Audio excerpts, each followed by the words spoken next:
RRB NTPC की phase 1 की examination सारी ओवर हो चुकी है। इसके बाद ये मैं वीडियो बना रहा हूं क्योंकि मैंने बहुत सारे शिफ्ट को एनालाइज किया और बहुत सारे कैंडिडेट से भी बात किया, उनके एक्सपीरियंस को मैंने समझा और उसके बाद ये वीडियो मैंने बनाने का निर्णय लिया है। तो प्लीज इस वीडियो को अंत तक देखें क्योंकि कहीं ना कहीं कुछ ना कुछ आपको बेनिफिट जरूर मिलेगा अगर आप वीडियो को अंत तक देखते हो तो सबसे पहले बात करते हैं आरआरबी एनटीपीसी की जो एग्जामिनेशन पैटर्न है वो है 40-30-30। अब ये 40 क्या है, जनरल अवेयरनेस की क्वेश्चन होंगी, 30 आपकी रीजनिंग की क्वेश्चन होंगी, 30 आपकी मैथमेटिक्स की क्वेश्चन होंगी।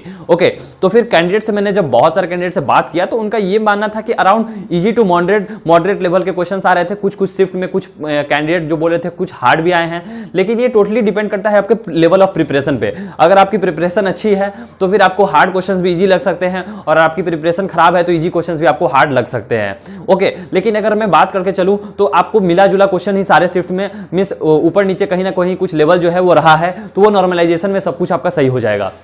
लेकिन बात करते हैं कि जो आपकी गेसिंग वर्क है, ओके, गेसिंग वर्क बहुत ही यूजुअली मैं जब स्टूडेंट्स से पूछ रहा था तो वे बोल रहे थे कि नहीं वे गेसिंग से बच रहे थे। ओके, गेसिंग वे नहीं कर रहे थे क्योंकि उन्हें भी पता था कि रिस्क फैक्टर बहुत ज्यादा है, अराउंड 1/3 जो है वो नेगेटिव मार्किंग है। तो 1/3 नेगेटिव मार्किंग में बहुत ज्यादा रिस्क रहता है। अगर ये 1/4 रहता या फिर 1/5 रहता तो वहां वे ले सकते थे रिस्क, लेकिन यहाँ पे जो है वो आप समझ सकते हो कि अराउंड 1.25 करोड़ जो स्टूडेंट रजिस्टर किए हैं उसमें बस 7 लाख स्टूडेंट्स को ही सिलेक्ट करना है। तो आप समझ सकते हो कि 1.19 करोड़ स्टूडेंट्स को रिजेक्ट करना है।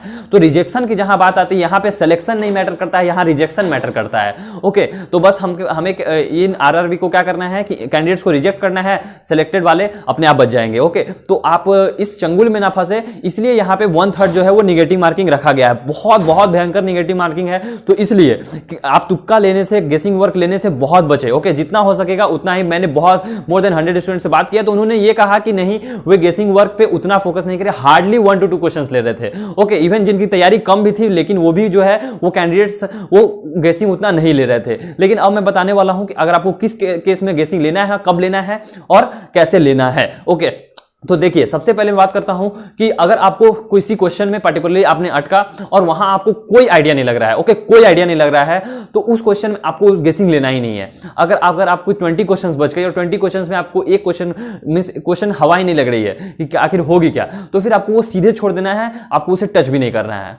अगर आप एक या दो जो है वो ऑप्शन एलिमिनेट कर देते हो तब आपको 100% गेसिंग लेना है। ओके, अगर आप एक या दो जो है वो क्वेश्चन ऑप्शन एलिमिनेट कर देते हो तभी आपको गेसिंग लेना है, क्योंकि उस केस में आपकी रिस्क फैक्टर जो है वो थोड़ी घट जाती है, क्योंकि वन ऑप्शन तो आपने एलिमिनेट कर दिया तो अब जो है वो बात रहेगी कि 33% आपकी सही होने की, और अगर आपने 2 एलिमिनेट कर दिया तो 50-50 चांसेस हो गई। तो 50-50 की जब अगर बात आए तो 100% आपको लेना है। अगर आपको 33% अगर आप श्योर हो कि मींस एक ही ऑप्शन अगर आपने एलिमिनेट किया है तो यहां थोड़ा रिस्क ज्यादा हो सकता है, लेकिन अगर आपने 2 ऑप्शन एलिमिनेट कर दिया है तो वहां पे आप 100% गेसिंग कर सकते हो। ओके, और इसके बाद मैं बता दूं कि गेसिंग कभी भी जो लास्ट के 5 to 10 मिनट्स बचते हैं उसमें नहीं करना है। 90 मिनट्स आप सभी को टाइम दिया जा रहा है, तो आप सभी जो है वो लास्ट के 10 मिनट्स में पहले गेसिंग मत करना। ओके, गेसिंग आप भी जब भी करें तो मोर देन अगर 15 मिनट्स आप सभी के पास बचे हो तभी करें। यूजुअली क्या करते हैं स्टूडेंट, देखते हैं कि मेरे इतने क्वेश्चन ही बनना है, चलो तुक्का मार देते हैं, तो वो बहुत ही खराब सीन हो सकता है। ऐसा इसलिए क्योंकि आप वहां बिना दिमाग के सोचोगे और बस टिक लगाते हुए चले जाओगे, तो उस केस में आपको फायदा होने की जगह नुकसान भी हो जाएगा। गेसिंग वर्क में भी आपको दिमाग लगाना पड़ेगा। कहते हैं चोरी करने के लिए भी दिमाग होना चाहिए, तो वही यहाँ पे बात है कि आपको इंटेलिजेंट गेसिंग करनी है, वैसे ही बस नॉर्मल नहीं करना है। ओके, तो अगर आप 1 या 2 ऑप्शन एलिमिनेट कर पाते हो तभी आप गेसिंग करें। अब गेसिंग तो आप तभी करोगे जब आपको कुछ नहीं पता हो, तो उसके बाद आप थोड़ा फिर भी मिस अपना नाम लेके भगवान का और 2 में से कुछ मारना। ओके, यूजुअली स्टूडेंट्स यही करते हैं। अगर मैथ्स की मैं बात करूं तो मैथ्स में अगर 4 फिगर्स आपको मिले हुए हैं, 4 फिगर्स नंबर अगर आए हुए हैं या फिर उनसे रिलेटेड कुछ भी आया हुआ है, तो आप देखो कि जो ऑड वन है, ओके, मींस जो तीनों से नहीं मिल रहा है, तो उसे आप एलिमिनेट कर सकते हो थोड़ा। ओके, क्योंकि यूजुअली मोर देन 75% केसेस में ऐसा होता है कि अगर आपकी जो है ऑप्शन है वो मैच नहीं कर रही है, मींस कोई ना कोई ऑड है, तो वो बहुत ज्यादा चांसेस होते हैं कि वो आपके ऑप्शन नहीं होंगे आंसर में, तो आप उसे ऐसे एलिमिनेट कर सकते हो। उसके बाद जो आपके 3 बचे उसमें से आप अपना मैथ्स है तो सॉल्व तो करना ही पड़ेगा, लेकिन अगर आप जीके में, रीजनिंग में तो थोड़ा बहुत आपको आइडिया लग जाएगा। ओके, सीरीज को देखकर, ओके, या फिर जितना भी क्वेश्चन आते हैं, ब्लड रिलेशन या फिर ब्ला ब्ला ब्ला, तो आप उसको थोड़ा सा समझोगे तो कहीं ना कहीं आपको कुछ आइडिया लगेगा। ओके, लेकिन मैथ्स में तो आपको सॉल्व करना ही पड़ेगा। जीके रीजनिंग का बात तो इसमें भी आप थोड़ा सा अगर कुछ बैक में आपको फ्लैश में चल रहा हो सबकॉन्शियस माइंडेड में, तो उसे आप सोच समझ के भी लगा सकते हो। लेकिन प्लीज ये आपको कब लगाना है मैंने बता दिया।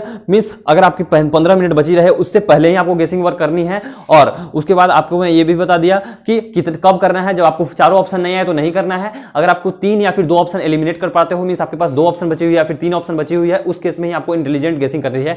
इंटेलिजेंट गेसिंग करनी है, नॉर्मल गेसिंग नहीं करनी है। अगर इंटेलिजेंट गेसिंग करने में अगर आप सक्षम नहीं हो तो प्लीज आप गेसिंग मत करना। और अगर आपकी पास्ट एक्सपीरियंस अच्छी नहीं रही है गेसिंग की तो प्लीज फिर भी आप गेसिंग मत करना, क्योंकि जिस स्टूडेंट्स को गेसिंग का भी तरीका मालूम रहता है उनकी ही ज्यादा प्रोबेबिलिटी रहती है कि उनकी जो गेसिंग करे वो सही हो। तो अगर आपके पास्ट एक्सपीरियंस बहुत बुरा रह चुका है गेसिंग का तो प्लीज उस केस में भी आप गेसिंग नहीं करें। तो आई होप कि आपको समझ में आया होगा कि गेसिंग किसको करना है, कैसे करना है, कब करना है। और फिर भी अगर कोई डाउट आती है, आपको ये वीडियो कैसा लगा प्लीज कमेंट बॉक्स में जरूर लिख के बताइएगा। मिलते हैं फिर किसी नेक्स्ट वीडियो में। Have a good day.